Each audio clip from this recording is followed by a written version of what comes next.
All right, Peter is going to speak in a minute, and it's on the fly, so bear with him. This is not his usual method. Not too much time for introductions. So Peter Lindemann, here's the mic. On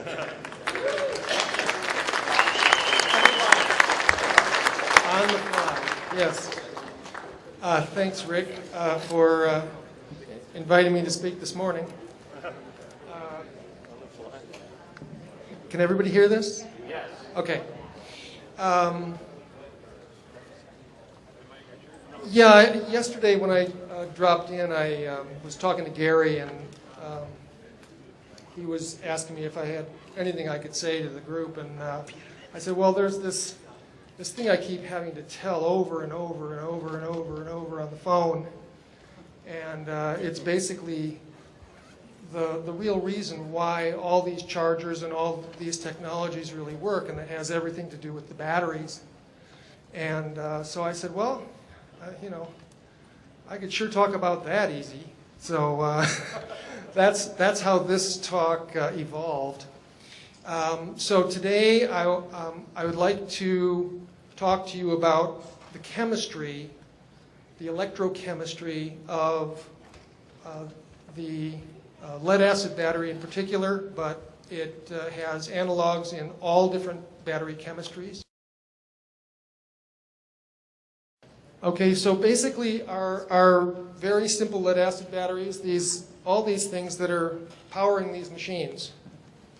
Okay, basically the chemistry is that the positive plate is made from lead oxide, the negative plate is made from lead, and both of these are sitting in a water solution that has sulfuric acid in it, H2SO4. Now this all seems fairly simple. When we're running these things, when we attach some external device between these things, electricity pours out of it, and if the battery's in good shape chemically, then a great deal of electricity can pour out of it. The resistance between these two plates inside the electrolyte is as low as 1 or 2 thousandths of an ohm, and that's why the device is capable of producing tremendous currents, especially when you get into batteries this size and some of the even larger batteries. The internal resistance is even lower. And so it's that low resistance that allows the battery to produce such high currents. Now, the simplicity of this is really quite remarkable.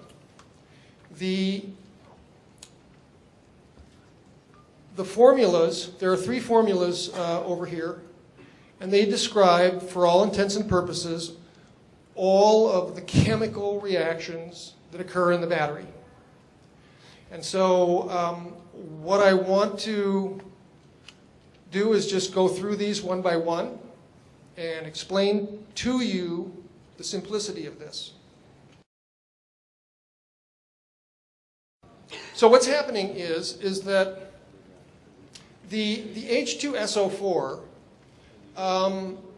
has actually dissolved in the water, and it's an ionic solution.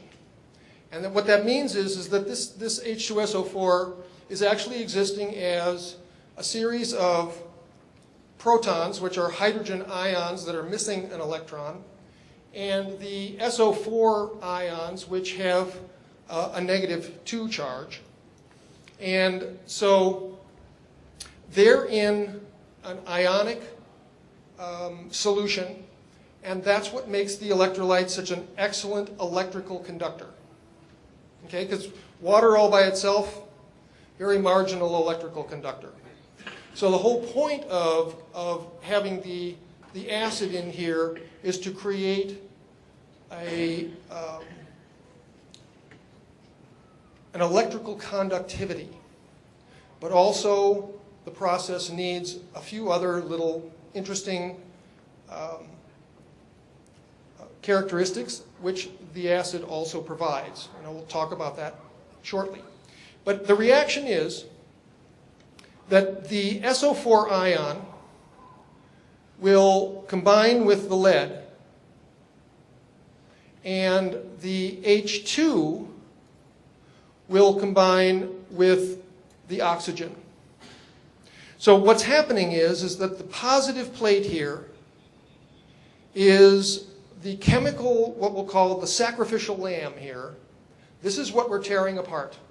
We're chemically tearing apart the positive plate. And so what happens is the oxygen connects with the hydrogen, and the lead connects with the sulfate, and so we get this reaction.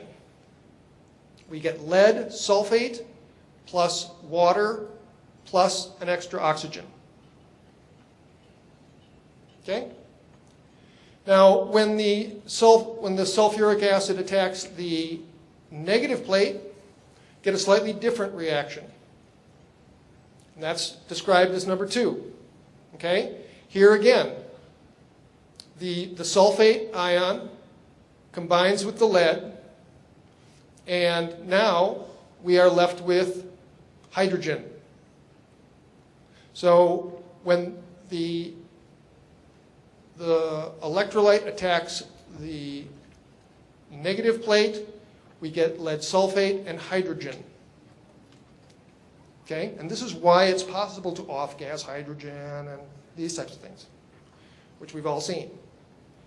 So when we combine these two reactions, what we get is we have lead oxide plus lead plus sulfuric acid, and we get two reaction byproducts. One is, of course, now we have a lead sulfate from this one and a lead sulfate from this one, so now we have two lead sulfates. And by the way, what that means is that lead sulfate is plating out on the positive plate and lead sulfate is plating out on the negative plate. That's not obvious in the formula, but that's physically what's happening. And because we have one molecule of water here and one oxygen and another H2O here, we end up with two molecules of water. So that is the reaction when we simply connect these two things together through some sort of external circuit. That's what happens chemically inside the cell. Now,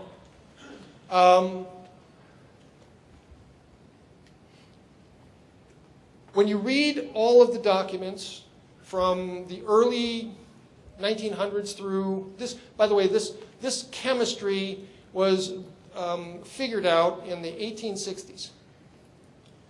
And they've been studying this a very long time.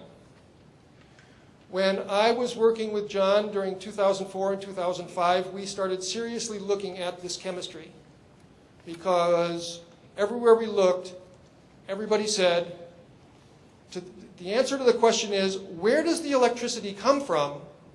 And all the books and all the experts and everybody we could find just said, I don't know. Literally. Everybody says they don't know why it works. So we looked at each other and we said, well, this is ridiculous. And so John and I figured out why it works.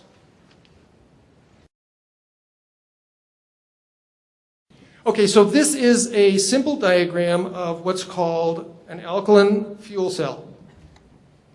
And this is the kind of stuff that they've been using in the space program for a long time. They can take bottled oxygen gas and bottled hydrogen gas up into the shuttle and the space station and all this kind of stuff. And what they do is they react these two things. They react the oxygen gas and the hydrogen gas, and through this cute little arrangement. And what they end up with is they end up making water and electricity. Everybody knows this. This is not rocket science. Ha ha ha. So, the fact is that's exactly what your lead acid battery is doing too.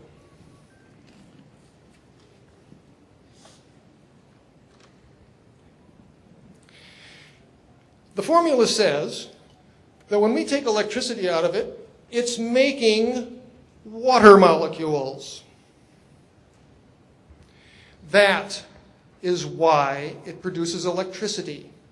All the rest of it is just the H2SO4 is just the hydrogen donator, and the lead oxide is the oxygen donator, and that's it. It's been sitting in front of everybody for 150 years. And why they continue to refuse to believe what the formula says and everything else, well, never mind. So once John and I figured out that the stupid thing is just a water fuel cell, we said, why do these things ever break down? Why can't you charge it and discharge it 1 billion times?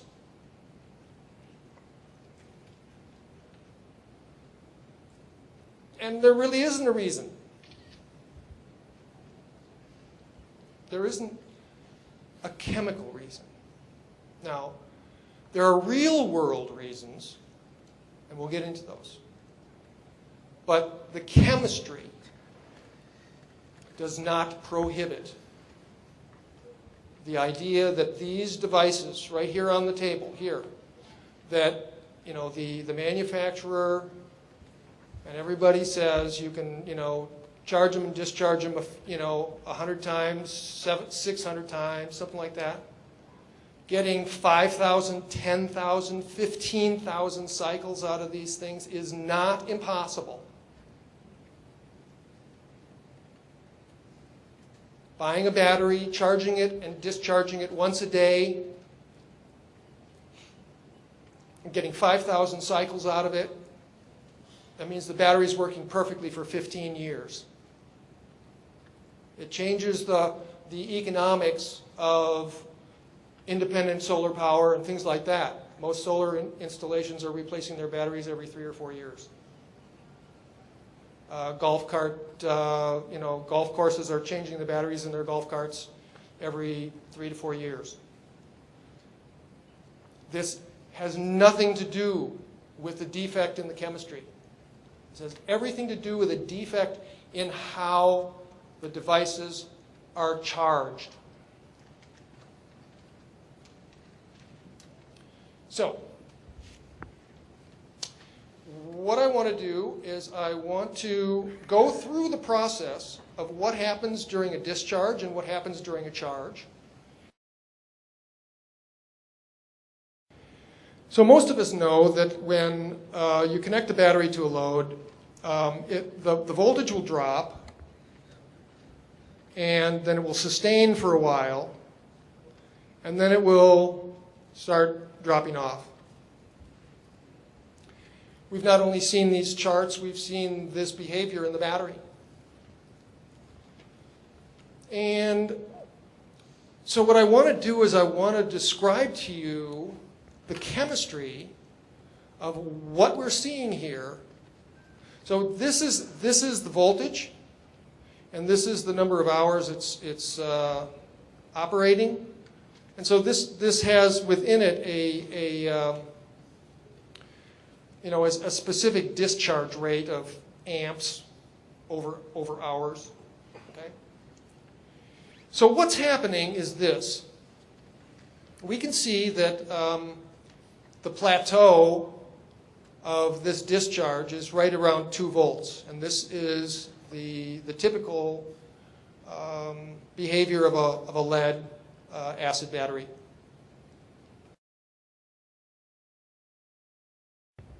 Before they started naming things after people, in other words, They had very much more interesting names for these electrical properties. And so if you read Tesla and everything, I don't think he rarely uses, back in the 1800s, he's not using words like volts and amps. He's using terms like potential or pressure, things like this, okay? So this 2 volts represents what we'll call the electrical potential difference between the plates. And it is also represented by the actual chemical difference between the plates. In other words, one plate is lead oxide, one plate is lead, and it's literally the difference, the electrical difference between those 2 substances when they're sitting in sulfuric acid that is this electrical potential. Now, we saw that as the battery discharges, we saw the chemistry. As the battery discharges, 2 things are happening. Sulfate ions are plating out on both plates, both the positive plate and the negative plate. And water molecules are being added to the electrolyte. So what's happening? What's happening is the difference, the chemical difference between the plates is disappearing. The plates are beginning to start looking more the same. They're both looking more like a layer of sulfate, lead sulfate, instead of looking like lead oxide and lead. So as you discharge the battery, the chemical difference starts degrading. And that is the voltage drop. That's why when the battery is discharged, it can't develop the voltage, because they're not different. When the battery discharges, it can't produce current, because we've just taken 7.5 hours of watering down the electrolyte. There aren't any ions left in solution to conduct the electricity through the electrolyte. And so it stops being able to produce current.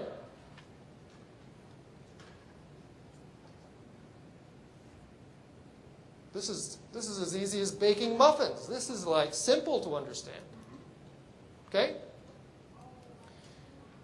So the discharge process is just really easy to see, really simple to understand. And so the condition of the discharged battery is also simple and easy to understand. The plates have lost their difference, and the electrolyte doesn't have any acid in it left. How could that thing produce electricity? It doesn't. Okay? Everybody calls these 12-volt batteries, and everybody knows there's 6 cells in them. And so the idea is that each cell produces like 2 volts. But that's not really what it is.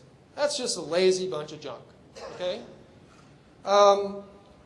It actually produces slightly more than that. And because we know that a 12-volt battery, when it's fully charged, should be resting at about 12.6 volts. Okay? That's the standard in the industry. So what it means is that each one of these cells, each individual cell in the battery, is supposed to be producing, when it's fully charged, supposed to be producing 2.1 volts. So that 6 of them together would produce 12.6. Okay? So, now this is the most important chart that you can find on battery charging.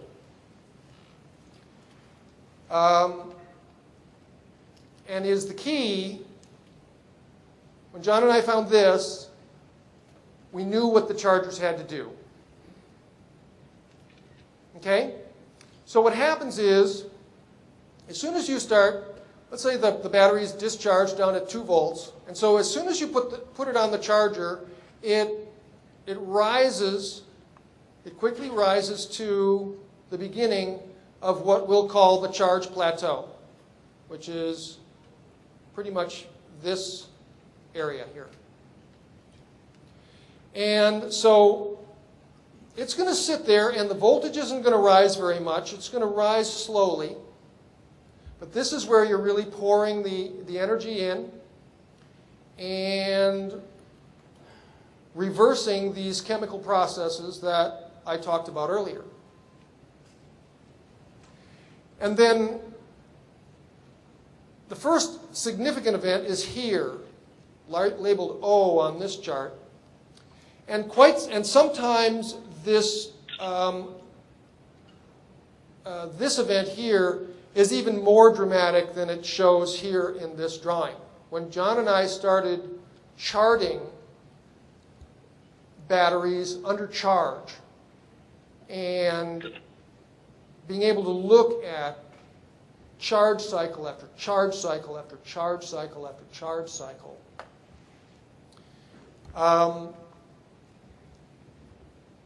this event we started calling the knee. And what happens is that you can see that probably over 3/4 of the time is on this slow, steady ramp, what we just call the charging plateau. And the voltage is rising slightly, but here the voltage starts rising much more significantly and keeps rising and rising and rising to this point. This point then is of premier significance. And right here, this little peak and then this slight notch, right here, the voltage stops rising, it drops just a little bit, and then it plateaus indefinitely. Now,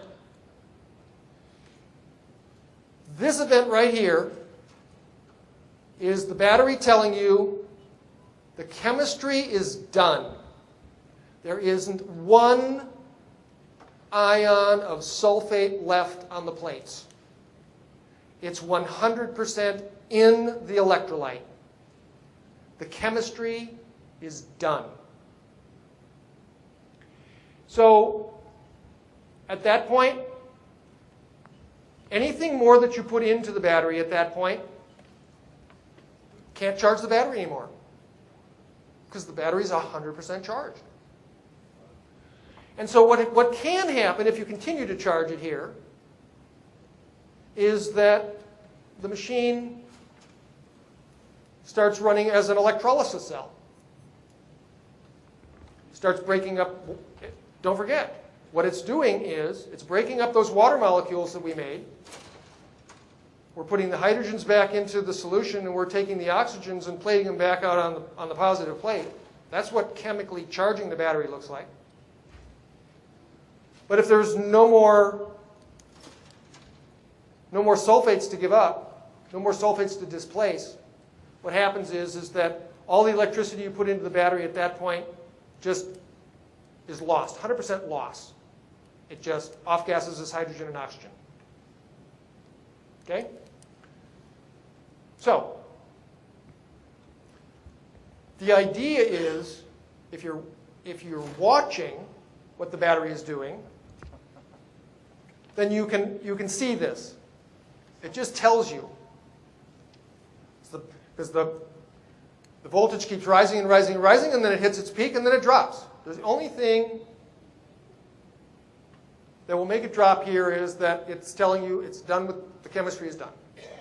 Now, what we also saw, in especially batteries that were old and not in perfect shape, we would see, as the battery voltage was rising, we would see little drops in here, for instance. We would see a little drop here. And we started watching these things. And then it would rise, rise, rise, drop a little bit, and then continue to rise. You may have seen these things. What's happening there? What's happening is that the battery is chemically healing itself of internal layers of sulfation that have been unchallenged for a while. And what that means is that the impedance of the battery is dropping, which means that the resistance in the electrolyte is dropping, which is good. And it also means that it's more difficult for the potential difference on the plates to maintain the voltage. That's why you see that little drop. As long as you're seeing these types of things in the middle of a charge process, this is a good sign that what's going on in the battery is going to make it a better battery. Okay? So, let's go back.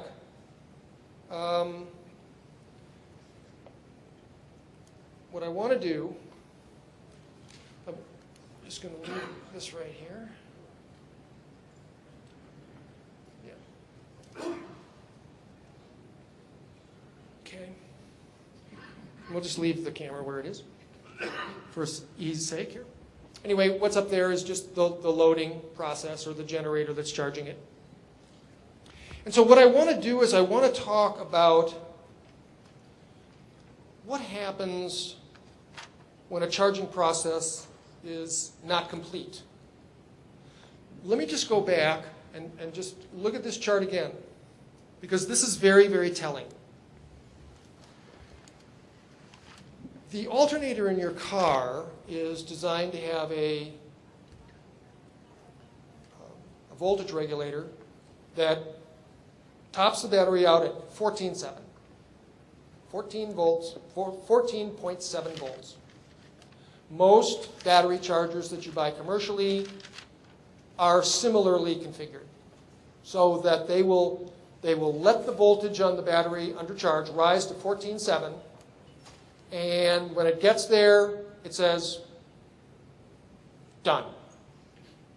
Everybody's happy. Everybody except the battery. Take a look at these numbers here. And take a look, very, very good look, because the fact is that this chart says a lead-acid battery is done at 2.7 volts per cell. A little bit of quick math times 6, 16.2. The battery isn't done until the voltage reaches 16.2. That means that we're operating in an industry that has set a standard for charging batteries which is known to not finish out the chemistry. This book was printed in 1920. It's not that they don't know. It's that their business is to sell batteries. And they have to make them work with some sort of reasonable amount of time.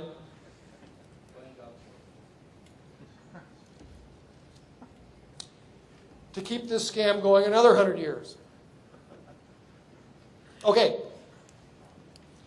So, let me see. So here's what happens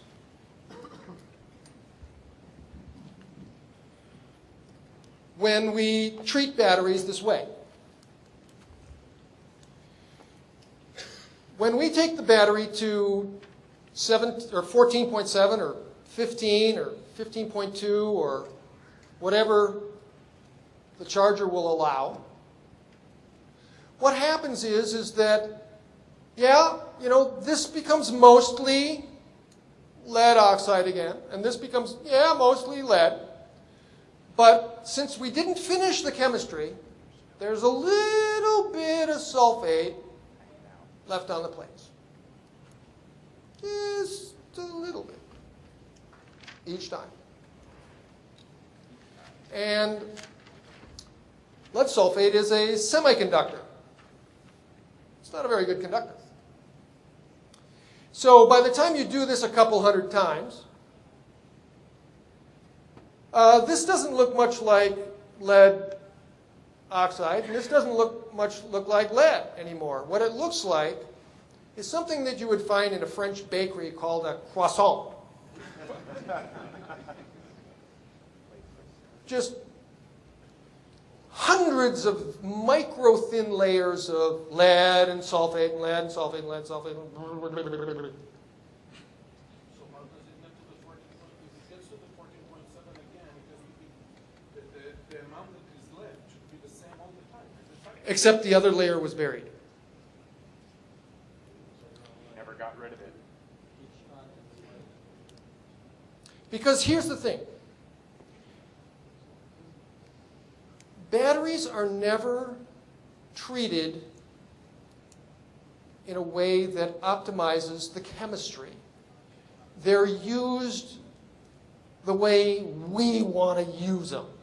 Okay, so especially a solar system is the worst possible set of conditions because the sun doesn't come out all the time, and I want my beer cold, and all these things. So what happens is that we use batteries under a set of conditions that I describe as charge as you can and use as you must. This has nothing whatever to do with how to make the battery last. An indefinite number of charge cycles. And because, you know, the tax code and everything else keeps us focusing on other things in our lives. This little detail has been able to be kept a trade secret for an inordinate amount of time. So the trick is that once we have a battery in this condition, where it has been charged and discharged and charged and discharged and charged and discharged, but never charged all the way back to the end of the chemistry, the battery behaves extremely marginally and is usually just handed off to the recyclers. Oh, you need a new battery. This thing can't do anything. Unless you bring it to John.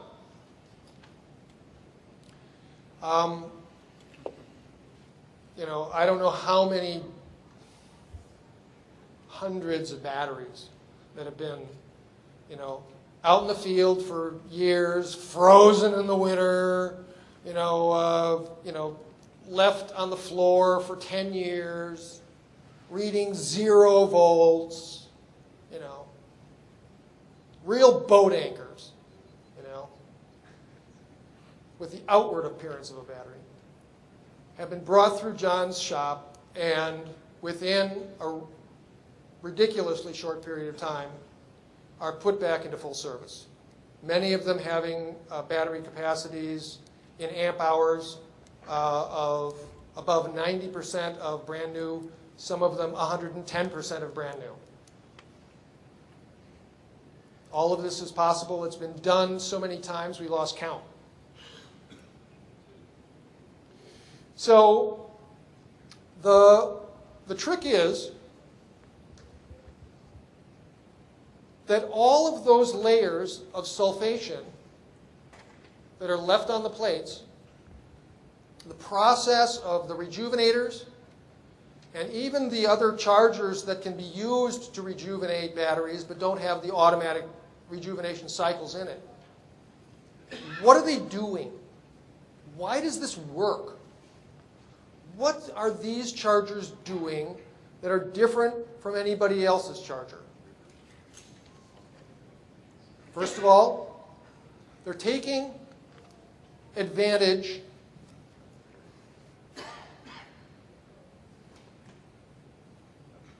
of this.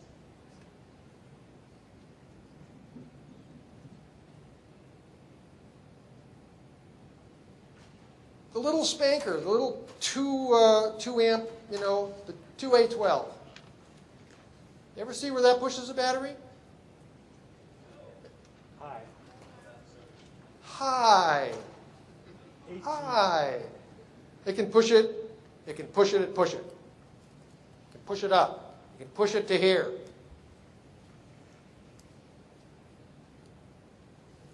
It's not about how big it is. That stupid little charger beats the pants off of things that, what's the deal? John found the rules of how batteries work and builds chargers that obey the rules. How tough is this? Okay, so what we found is that if you just take a battery that has all these problems, multiple layers of sulfate in the plates, and you just charge it up once, everybody thinks, oh, I don't know how to do it. It doesn't do it. There's just so much that the battery will absorb. Each one of those little layers is a semiconductor. And so it has to do with how deeply the currents and the plating processes can penetrate into the plate. If you notice what the rejuvenator machine does, it charges and then discharges. Then it charges again and then discharges a little deeper. Charges again to the top of the chemistry. Every time the rejuvenator charges, it charges to here. Then it discharges it a little deeper to challenge deeper layers of sulfation.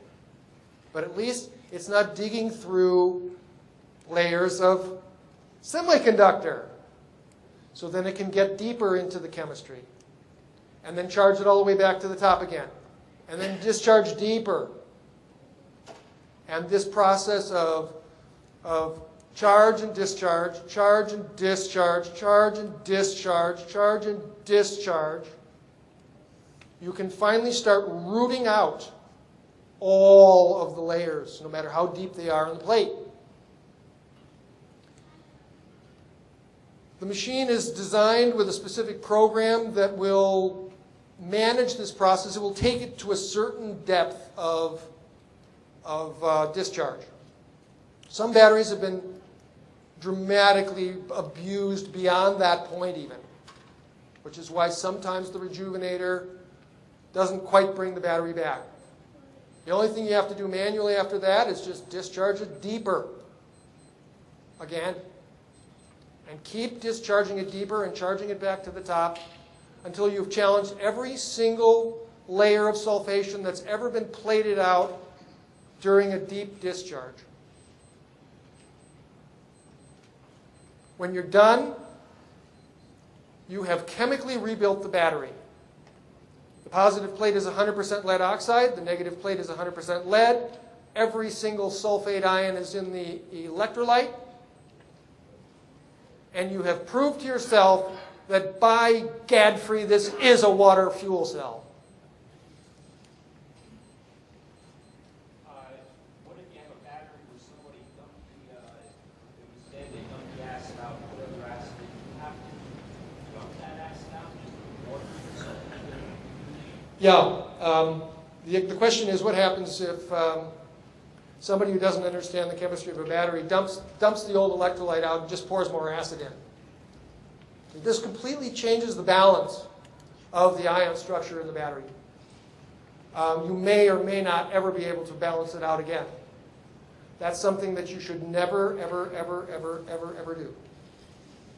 The only thing you should ever add to the battery is water, because the number of hydrogens and the number of sulfate ions in the battery is always in the battery.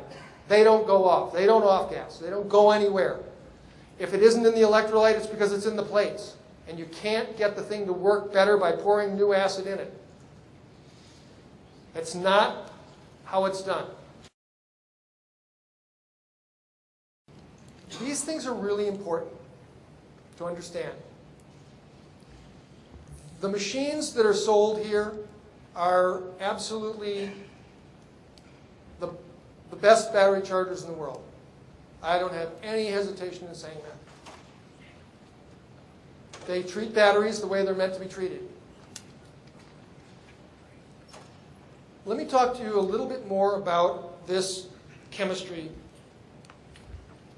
process.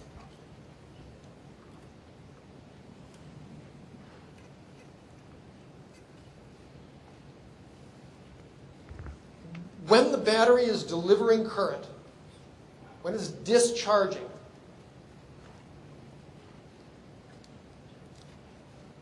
the process is very simple. The hydrogens from the H2SO4 are going over here, you can just see, going over here and attacking the oxygen on the positive to produce a water molecule. Okay? Now, that's the only electrochemical pathway that's available during discharge. Discharge is not the problem. The problem is charge. Now, when we want to reverse that, what we have to do is electrically split the water molecule, which is no problem. You put electricity into water and it splits.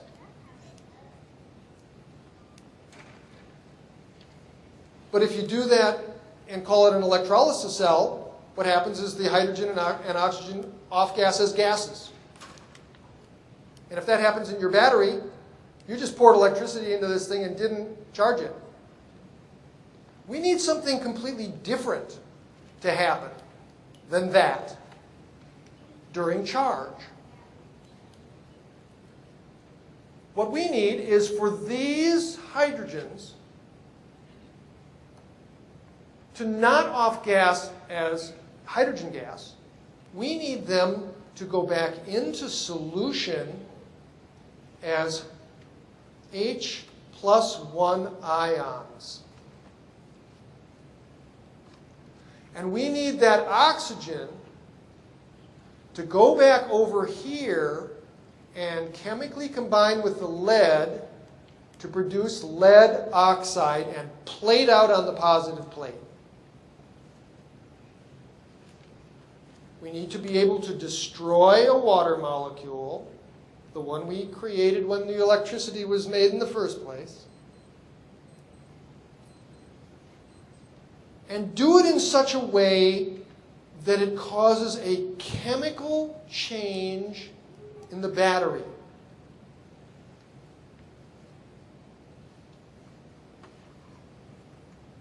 And there's a lot of ways of doing this wrong. There are two primary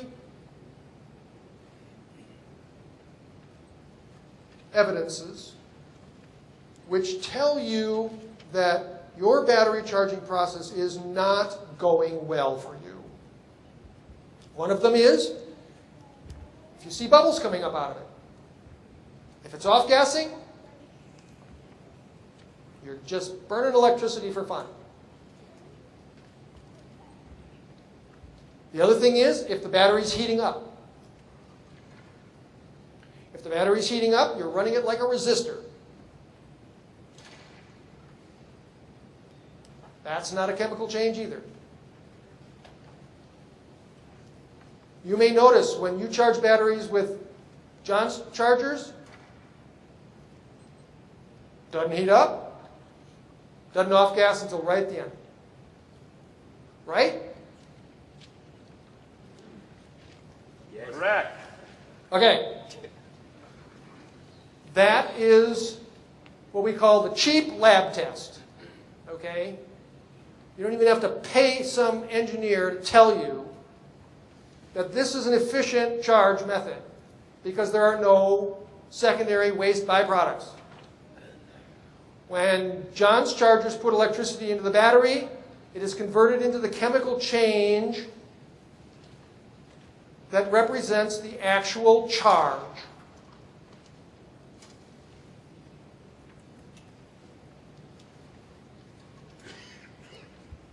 And that requires that you observe the battery.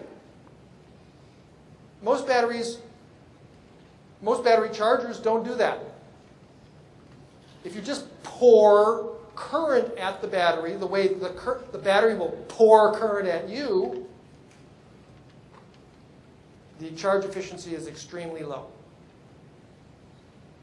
You're lucky to get 30, 35, maybe 40% of that energy back. If you meter it from the wall with a standard charger, put it in the battery, and then meter it going back out, you're really lucky to get 35, 40% efficiency. It's atrocious. Because the battery's warming up during the charge. The faster you try and do it, the worse it gets. And that's because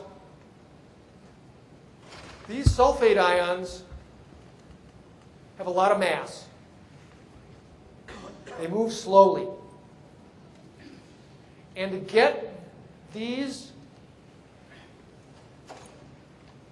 to move around, what you need to do is you need to raise the voltage a little bit.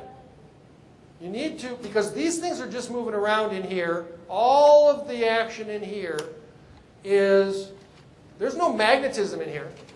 This is all electrostatic pressure. Things are moving around because there's an electron displacement. Electrostatic fields are what's pushing these ions around in the solution. And electrostatic fields, electric fields, is just about potential. It's about pressure in the system. So that's why these systems work. When you discharge an inductor, creates that big voltage spike, gets that potential up. Or the other way that John's doing it is charging up a capacitor and dumping it down on it at maybe twice the voltage. But then, after you deliver that pulse, you wait.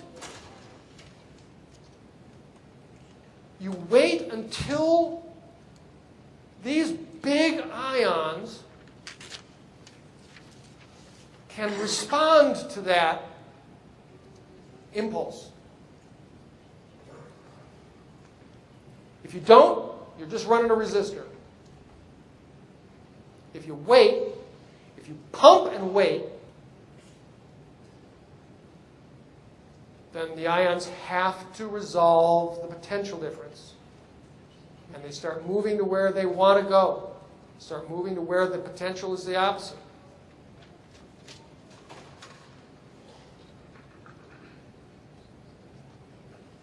And this isn't just, the big buzzword out there is pulse charging. But these chargers are not just pulse charging. They do use impulses. They do use these methodologies. But in a much more sophisticated way. It's not just about, even the big pulse chargers out there will usually, especially when you get into the really big batteries, they have a thermal sensor that you stick on the battery so that when the battery gets too hot, they shut off for a little while. And they think that's really good. John's chargers never heat the battery, period. So he doesn't even need a heat sensor. He knows he's not going to heat the battery. So that's still the evidence that everybody out there is still doing it wrong. It's not charging the battery the way the battery wants to be charged. And see, if there wasn't a number of other electrochemical pathways here, then their method would work, you see. But the fact is that the way the energy comes out of the battery as just reams of current, it can just produce continuous current. Fantastic. But if you charge it that way, it destroys the battery. That is not the way the battery wants to be charged. It has to be charged with voltage pulses and waiting periods so that it has time, it has enough potential to move the big, heavy ions.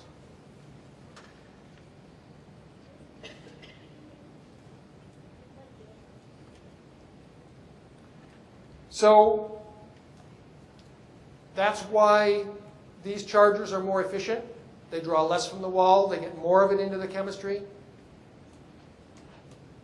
Now, one other thing I want to show you.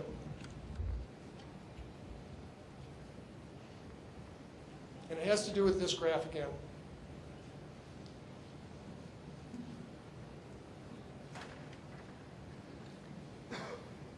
I'm sure many of you have noticed that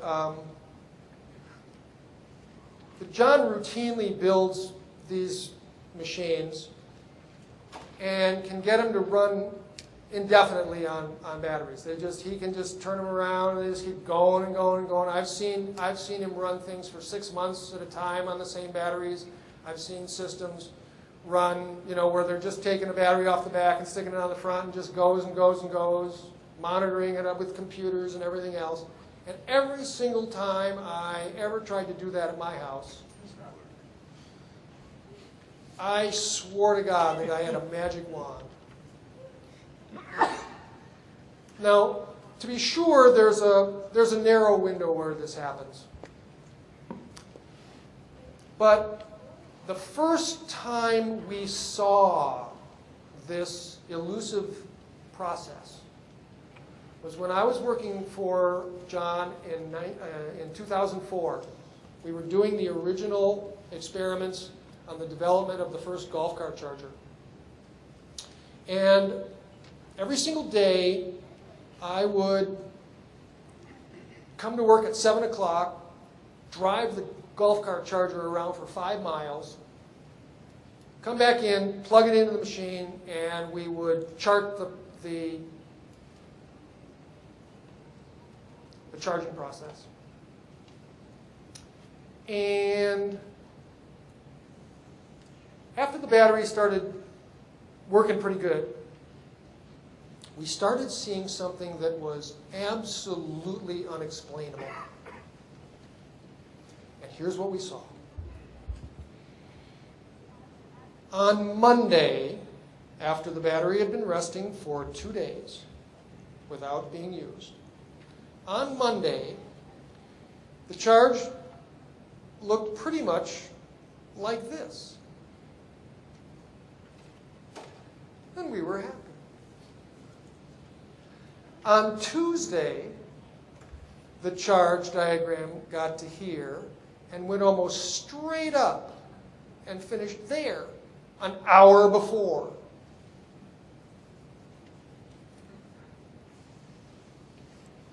Wednesday, same thing. Thursday, same thing. Friday, same thing. Monday, that.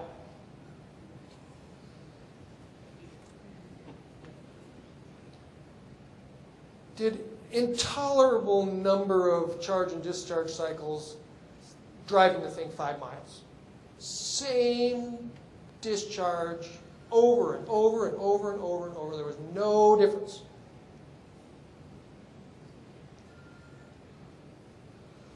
What was different was that there was something, some other energy in the battery.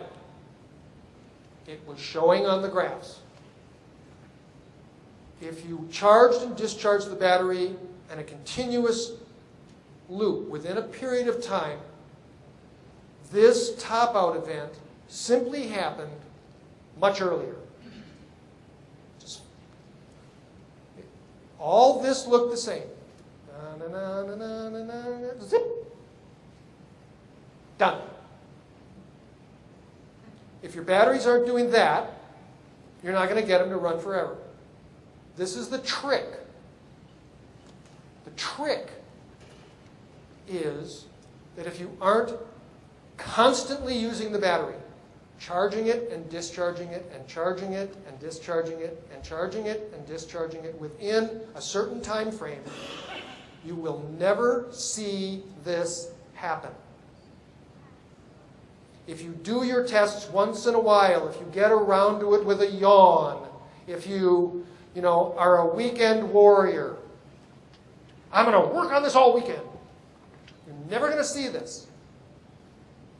If you don't do it all the time. It finally just threw a pie in our face when we caught it on the computer. There it is. Drat. We have no idea why it's doing that. But it did it every time. If we waited one day, in other words, if we charged and discharged it once a day, it would top off really quick. 1 day lag, it would kind of be about there. 2 days over the weekend, there. There was something that took about 72 hours to completely dissipate in the battery.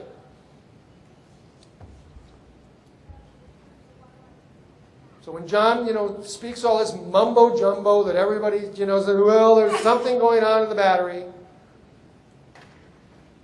And everybody says, well, what is it, John? And he says, well, I don't know. We don't know. But it happens. And the only way to take these things, just one of these simple machines that's just doing like this, just charging and discharging back and forth on a set of batteries.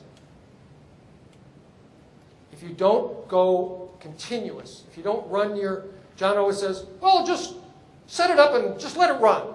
Ever heard him say that? That's the only time you see it. Set it up and let it run. Just do it over and over and over and over and over. Just start moving those batteries from front to back, front to back, front to back. Then it starts showing up. There's no electrochemical explanation for that event that we know of. Why all of a sudden the chemistry just says, I'm done. An hour early, which means you don't have to run the charger another hour. Don't pull it, all that. There's nothing in the physics books that says, oh yeah, batteries do that when you pay enough money. So, yes? In doing that, how far left can you go? Can you shorten the cycle and get more back? You can't make it do anything. All you can do is watch. You can watch what it is doing. We were using, when we started seeing this about 72-hour window, we were using 225 amp hour batteries. This was a golf cart, 36 volt, 225 amp hour, big battery. Big battery. But once we saw that was the first system that we started actually making a graph and printing it, and sticking it in a book, day after day after day after day after day after day after day. We had seen that, some machines would run, you could do this battery flipping thing. But the only times I ever saw it working was when it was run continuously. It never worked when you ran the test once in a while. So, yeah. Is there a hypothesis about what this anomaly is caused by? John and I have no idea what it is. You're welcome to think one up. My bet is it'll be wrong. What? On the discharge side, did it discharge differently? Nope. Nope, the discharge was full. In other words, when this happens, this is a chemical indicator.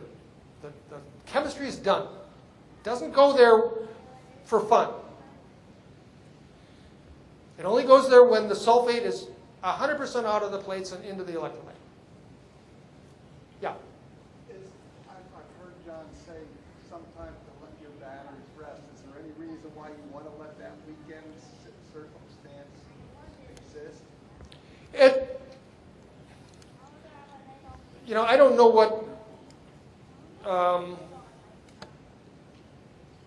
what the context was when John says let the battery rest. I mean, John lets the battery rest, about 80% of the time during the charge cycle.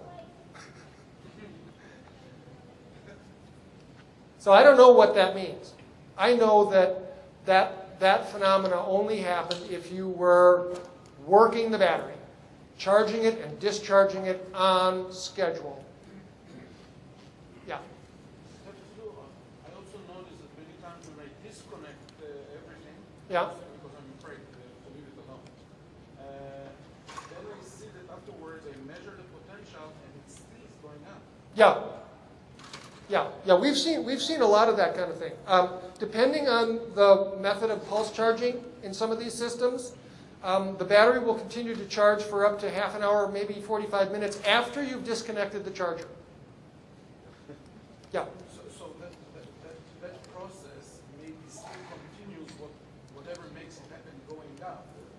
And if you let it rest for too long, I do say all this, I see. Yeah. All what you just described, I see. Yeah. And maybe this process that after half an hour it stops. If you let it rest for the weekend, then it doesn't start again. So Something resolves. Right. you know why it's still going up after half an hour? Yeah, it has to do with the process of creating this overpotentialization on the plates.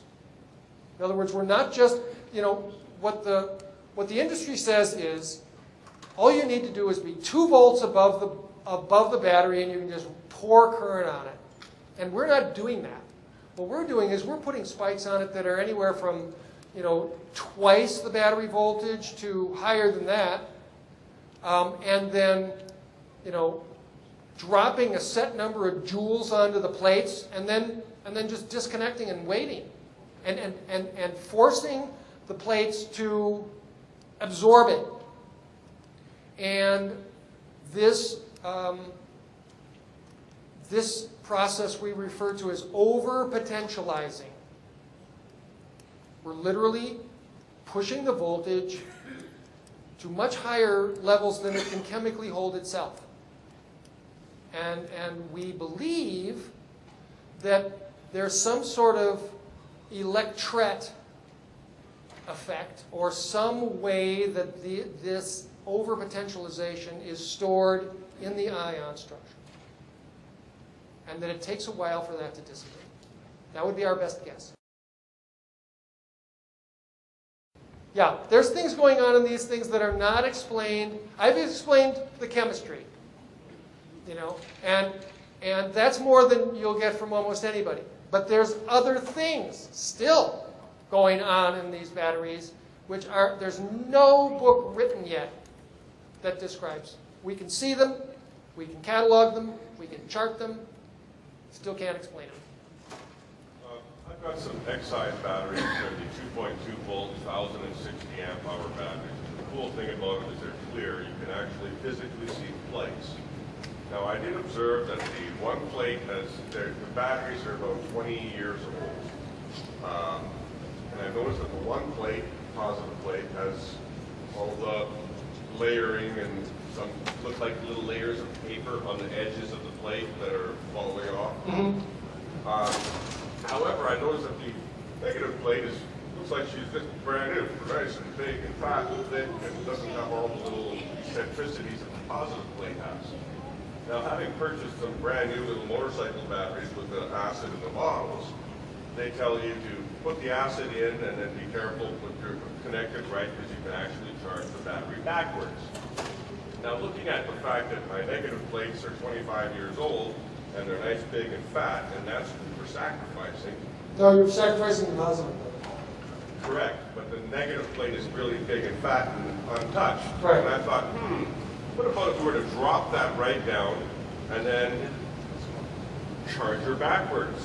You can. Would that not be a good thing? Well, here's the And thing. give you more life? Well, you'd have to, quote, reform the battery. See, before they figured out that you could just take, a block of,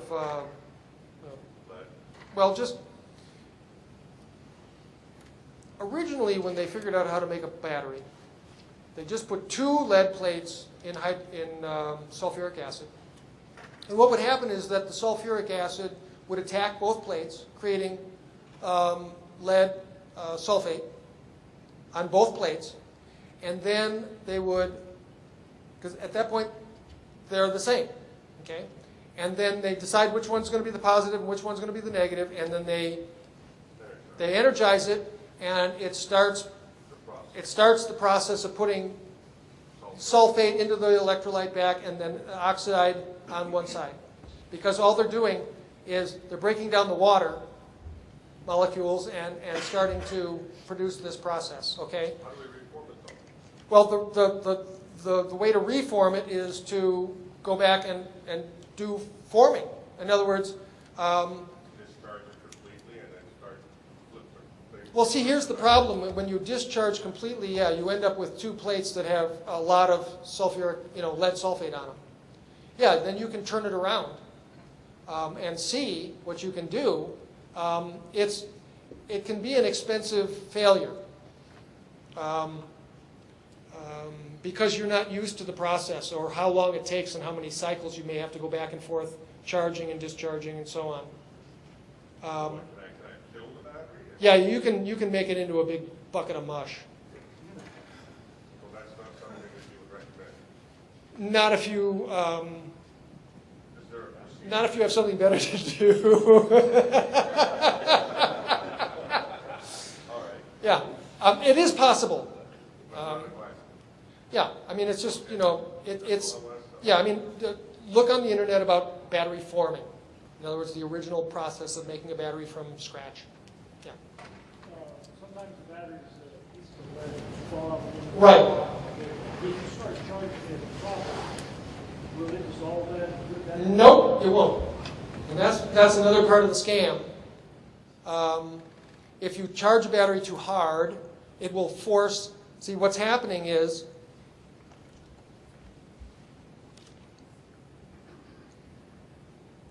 again, if you look at this, see this is a very tricky deal to get this, when you split the water, to get this oxygen to combine with this lead to make lead oxide again.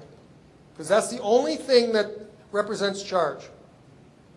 If you aren't doing that, then you're not charging the battery.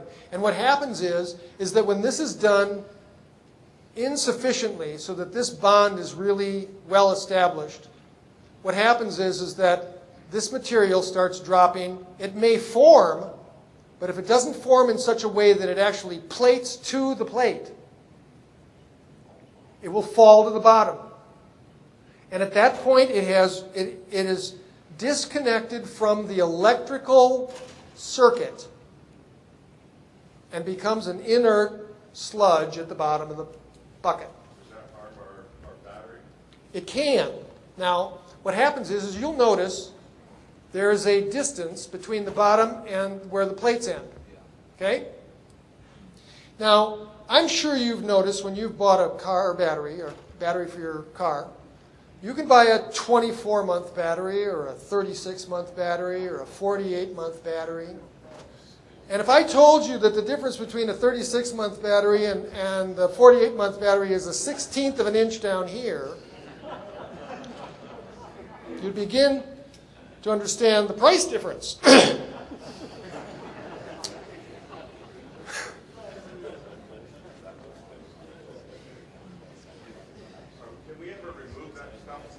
Yeah, sure. Yeah, the process is get it yourself in a rubber suit and open all the tops and pour all that stuff through a coffee filter. And then when that's not enough, you get out your pressure washer and you spray sulfuric acid all over everything so that there's holes in everything that you've ever worn. And you dump all that out, and then you filter your old electrolyte and pour it back in. And quite often that will get rid of the short circuits. Yes, you can. But it's a mess. And so, anyway. We're way over, right. Got to wrap it up. Okay, great. Lunch is served. Thank you very much. Appreciate it.